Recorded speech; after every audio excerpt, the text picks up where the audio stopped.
Salut Falstaff, on se retrouve pour une nouvelle vidéo Lego Review, aujourd'hui du set 40703 Micro Ninjago City. Donc petit set qui est normalement un set exclusif aux insiders, puisque oui, il faut débourser 2700 points VIP sur le shop Lego pour obtenir un code du coup, ce qui va vous permettre après, dans votre prochaine commande, de pouvoir l'utiliser et donc obtenir votre petite boîte à l'arrivée. Ça veut dire que c'est pas une boîte qui peut être utilisée par tout le monde, c'est pas une boîte que tout le monde pourra avoir.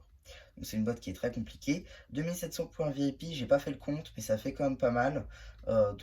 Franchement, ouais, ça a une valeur marchande, il me semble, de 17 euros, pour ne pas dire 16,99 €, soit en je crois qu'en point VIP, on la paye 18 quelque chose, un peu moins de 19 euros. Donc du coup, ça fait quand même une sacrée somme pour ce que c'est, parce que c'est tout petit. On va pas se mentir, c'est le but, Micro Ninjago City. Mais on va pas plus parler de ça, puisque on va tout de suite voir les différents détails. Donc du coup, dans cette Micro Ninjago City, qui reprend la première du nom sortie en 2017, on retrouve bien évidemment la base, qui va être du coup ornée de tiles bleues, qui seront les mêmes d'ailleurs utilisées sur la grande, bien évidemment en plus grosse quantité, avec donc le petit bateau, qu'on va aussi retrouver dans le set de base. Chose qu'il n'y a pas par contre dans cette mini version, chose que j'aurais cru d'ailleurs, c'est le petit ascenseur. On ne demande pas à ce qu'il soit fonctionnel, on demande juste à ce qu'il soit présent. Effectivement, si l'ascenseur c'est juste les petits creux qu'il y a dans les briques, c'est pas fou. Ça, c'est un mauvais détail, effectivement. On va pas l'exposer de ce côté-là, mais bon. On a effectivement ici le toit qui dépasse, juste ici, avec notamment le reste de toit qui est utilisé avec des tiles, avec des studs dessus, les portes, les fenêtres qu'on va retrouver sur les bâtiments, typiques notamment de l'architecture asiatique. Pareil pour tous les panneaux, les barrières aussi qui sont retranscrites, donc ça c'est plutôt pas mal. On a ici le bar à sushi, d'ailleurs je crois que c'est du crabe, et d'ailleurs à l'intérieur, chose qu'on ne verra plus jamais du coup, maintenant qu'on a refermé la construction, c'est un peu le problème de ce genre de choses, c'est qu'à l'intérieur en fait, ici là, il y a un sushi. Ouais, il y a un sushi, pour vous montrer que c'est un resto de sushi tout simplement. Donc du coup, c'est plutôt sympa, hein, on va pas se mentir, c'est une très bonne construction, c'est assez plaisant à monter.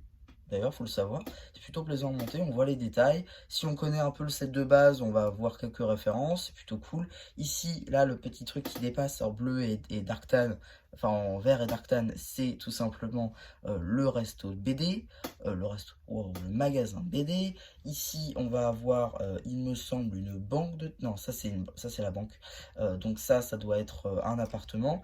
Ici, pareil, on va avoir les appartements des ninjas. Ici, avec le restaurant de sushi là-haut. Voilà, avec les différentes tables, etc. Donc ça, c'est plutôt pas mal là encore. Et c'est détachable, cette partie-ci.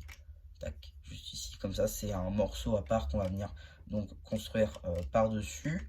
Donc c'est plutôt pas mal. Voilà, il y a quelques techniques plutôt sympathiques. Ça, on reconnaît globalement la construction et c'est ce qui est recherché. C'est plutôt le fait de j'ai une Ninjago City à la maison et j'ai de la place. C'est aussi ça, parce qu'en ce moment on a vraiment plus de place. Donc sortir des micros Ninjago City, des micros en fait en général de sets qui plaisent, c'est très sympa. D'ailleurs on le voit notamment avec les sets midi scale, avec donc les vaisseaux Star Wars qui sont sortis en mars. On le voit, c'est ce qui est recherché, ça plaît aux gens, puisqu'au moins on peut avoir une reproduction de quelque chose qu'on aime à cette taille là, une taille minime, si on ne veut pas ne plus avoir d'espace justement à la maison. Donc c'est un bon gagne-pain finalement pour avoir une Ninjago City à la maison et pour avoir aussi de la place. Et on va pas se mentir, aussi garder notre argent, parce que bon, 300 euros, oui, t'as un 20 fig avec, oui, t'as une construction qui ne passe pas dans le studio, mais au moins, t'as plus de place, mais au moins, avec celle-ci, on a de la place. Donc voilà un petit peu pour ma review de ce set, j'espère qu'elle vous aura plu. Par contre, avant de finir, j'aimerais quand même parler de ça. Comment ça, le bateau ne flotte pas? Tu vas vraiment me dire que deux pièces ne flottent pas? À 10 ans, tu captes en fait que deux pièces comme ça, qui ne pèsent même pas un gramme, ça ne flotte pas. Voilà un petit peu pour ma review, j'espère qu'elle vous aura plu. N'hésitez pas à me dire ce que vous pensez de votre post communautaire. Et voilà, bah du coup, ça ne verra plus qui vous dit bye bye.